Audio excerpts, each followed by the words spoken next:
Perkenalkan, nama saya Muiz, NIM I1B1190003. Perkenalkan, nama saya Putri Nur Hadijah dengan nomor stambuk I1B1190006. Perkenalkan, nama saya Nurmina dengan nomor stambuk I1B1190005.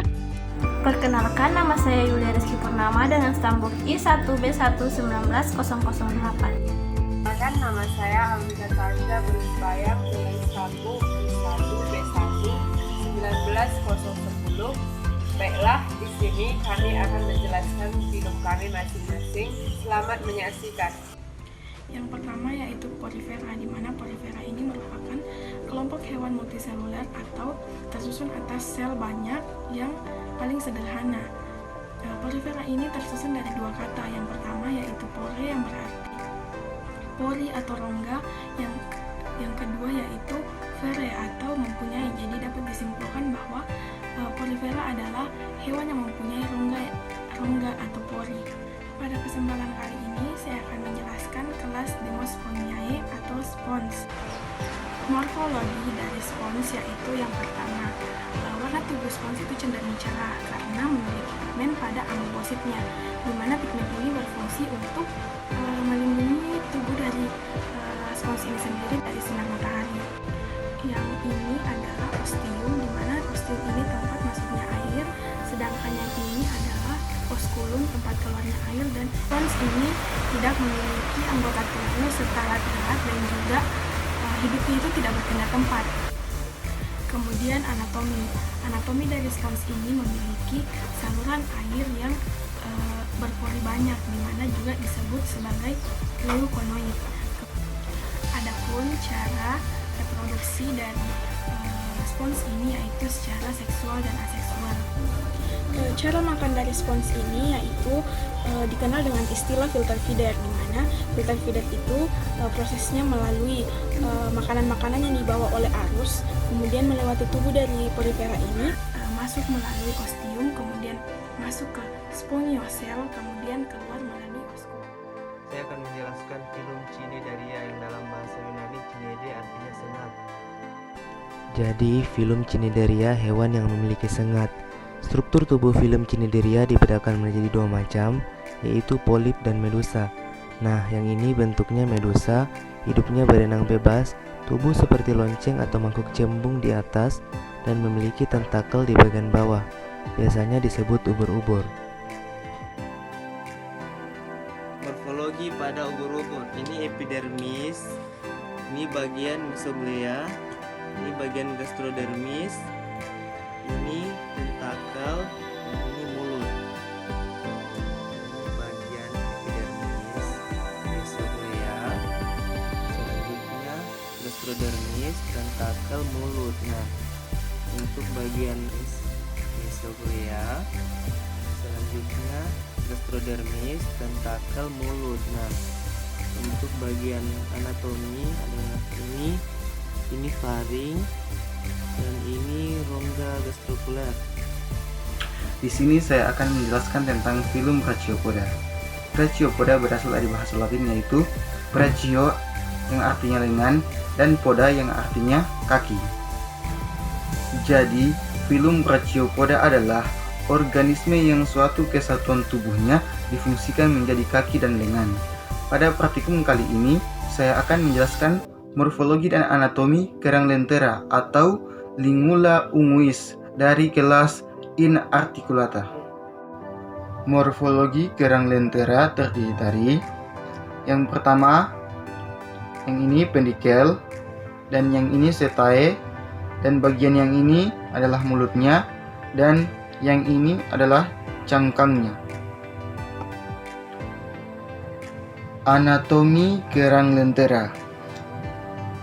Yang ini namanya Lophoptera, yang ini namanya pendikel, yang ini saluran pencernaan, dan bagian yang ini adalah gonadnya.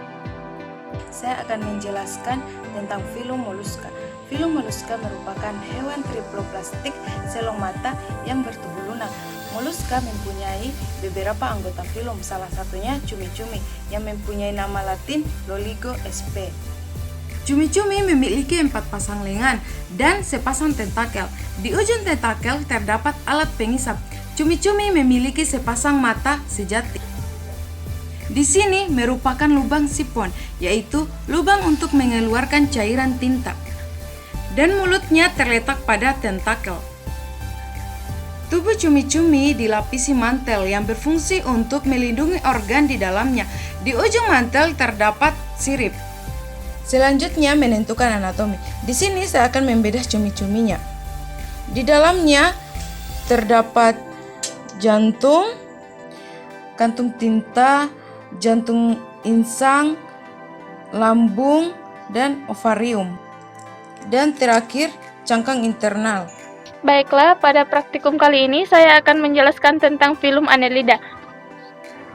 Contoh dari film Annelida yaitu cacing tanah. Seperti yang digunakan dalam proses praktikum. Pada percobaan kali ini, saya akan menjelaskan tentang bentuk morfologi dan bentuk anatomi cacing tanah. Morfologi cacing tanah terdiri dari mulut cacing tanah, yang kedua yaitu klitelium cacing tanah, yang ketiga segmen-segmen yang terdiri dari tubuh cacing tanah, dan yang keempat adalah anus. Selanjutnya kita melangkah ke bentuk anatomi cacing tanah. Ini adalah proses pembelahan cacing tanah atau lumbricina.